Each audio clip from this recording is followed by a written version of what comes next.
Let's take a look at section 7.1, solving systems of linear equations in two variables. In this section, we're going to look at equations that are linear by nature, which means the highest exponent on any one of the variables will be a 1. We're going to look at equations that have two variables in it. Later, we'll look at those that have 3. And we're going to talk about two different ways to do this: substitution and elimination. You should be familiar with both techniques. Although in linear situations, both techniques work all of the time. Later on in the chapter, when we get into nonlinear situations, you will have to use one or the other method, and so it is to your advantage to be familiar with both.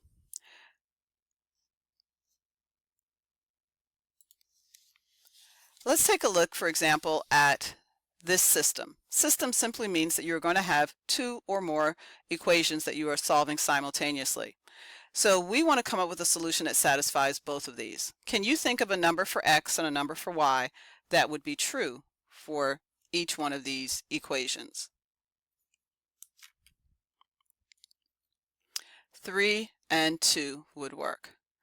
3 for x, 2 for y would equal 5. 3 for x, 2 for y would equal 1. So this is a solution to this system. So a solution is a set of numbers that would satisfy every equation in the system. So one of the problems they're going to ask you to do is to look at a set of ordered pairs and determine whether or not it's a solution to that system. So what you would do is plug in the values for x and y in both equations and see whether or not you get a true statement. If you do for every equation in the system, then it's a solution. In this example, notice I got a true statement for the first equation, but a false statement for the second. So that means this is not a solution to the system because, again, it has to satisfy all equations. Visually, what happens? When we are talking about linear systems, the graph of them would be a line. So if I have two lines, the two lines could intersect and have one point in common. That means they would have one solution in common. It's called a consistent system, and the equations are independent equations. It's possible that the two lines are exactly the same line, and so they coincide, sharing every solution, so they have infinitely many. Not every solution, but in the coordinate system, but every solution that's on that line, every point that's on that line is a solution to the system because they are the same equation. This is called a consistent system anytime you have at least one or more solutions. The equations, though, are called dependent because they're the same equation. Third possibility is the two lines are parallel, which means they have no points in common, which means they have no solutions in common. So this is called an inconsistent system when you have no solution. Parallel lines, remember, will have the same slope if you're looking at the equation of them, but they'll have different y-intercepts. Now, we could solve these systems by graphing. So for example, this system here, if I were to graph each equation by coming up with some points, plugging in values for x, solving for y, or plugging in values for y and solving for x, this blue line is represented here, and the pink line here. Notice that they have one point of intersection, which means they have one solution in common. And that point we can actually identify here as being -3, 2. -3 for x and 2 for y. Now this is great in showing us how many solutions, if there's even possible solutions, but how many of you recognize that if our solution is a decimal or fraction, our graph is not going to be accurate enough to identify that. So we need some other ways and techniques of solving, and so that's why we're going to get into our first technique here called substitution. As the name suggests, you're going to be solving one equation and substituting it into another.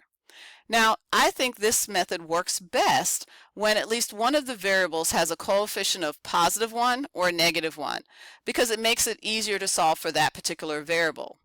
Now, remember, both substitution and elimination work for all of the problems. It's just one method sometimes is a little bit easier to use in a particular situation. And so substitution, again, when one of the variables has a coefficient of 1, it just makes it easier to solve for that variable. So you get to choose which equation and which variable you want to solve for. I chose to solve for x in the first equation. So we move everything to the other side and we get this. You then take that equation and you substitute it into the other equation. So I'm substituting this in place where the x is, and this is what I would end up with here. This creates an equation with one variable in it. You solve for that one variable. and then you substitute that back into one of the original equations, or you can go right here because this is the first equation, remember? Just solved for x already, which is what I'm now looking for. So I plug my value of 2 in for y, and we come up with the full ordered pair, which is what we want to turn in. All right, here's an example of a word problem that we can solve by using a system. In previous chapters, we were always focused on trying to rewrite everything in terms of one variable. But now that we know how to solve an equation that has two variables, we can go ahead and set up our word problems with two variables instead of one. So look to see what are the two unknowns. Pedro and Ricky got 2,673 base hits. Pedro had 281 more than Ricky. All right, how many hits did each player have? So I label each of them a different variable. Let's look at what details we have. We know that for a total, they scored this. That was the first sentence. The second sentence describes another relationship here between their scores. Pedro had 281 more than Ricky.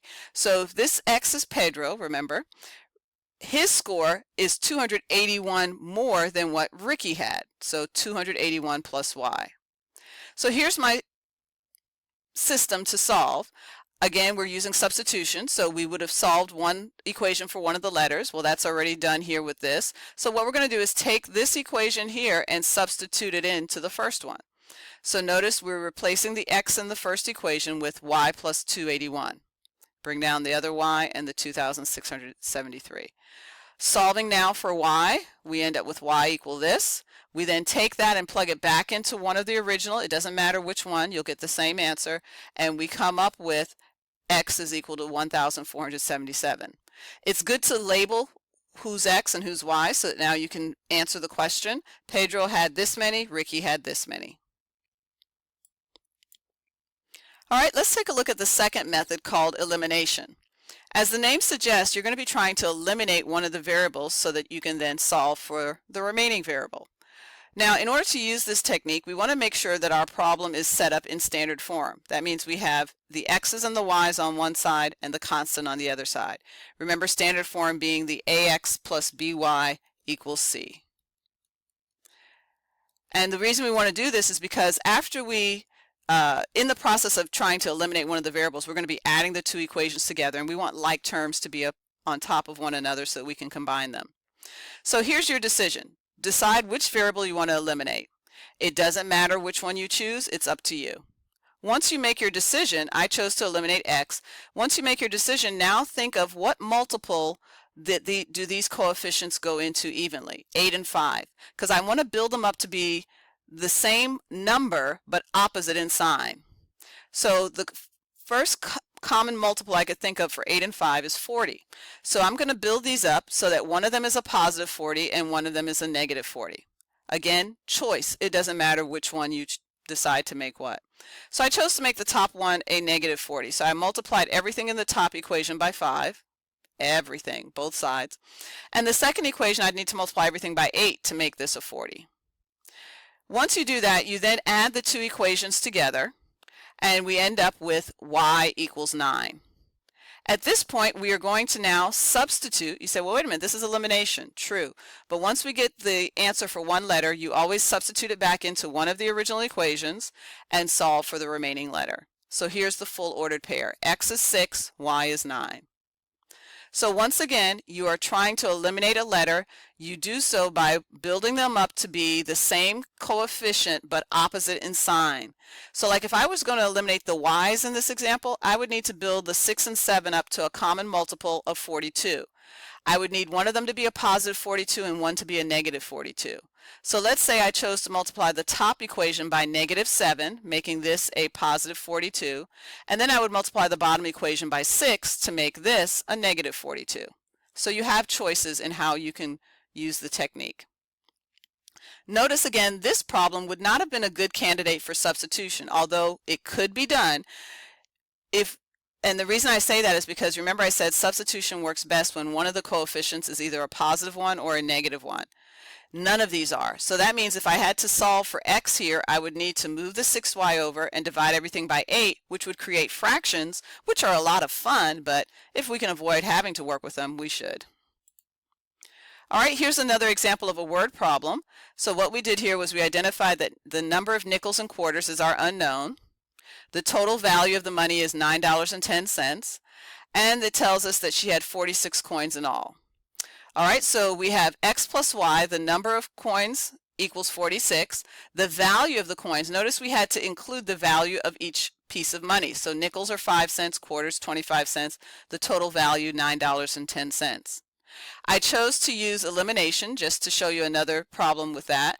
And so we had to pick which letter to eliminate. I chose to eliminate the x, so I needed to multiply this by a negative 0.05, so it would be the opposite of this coefficient.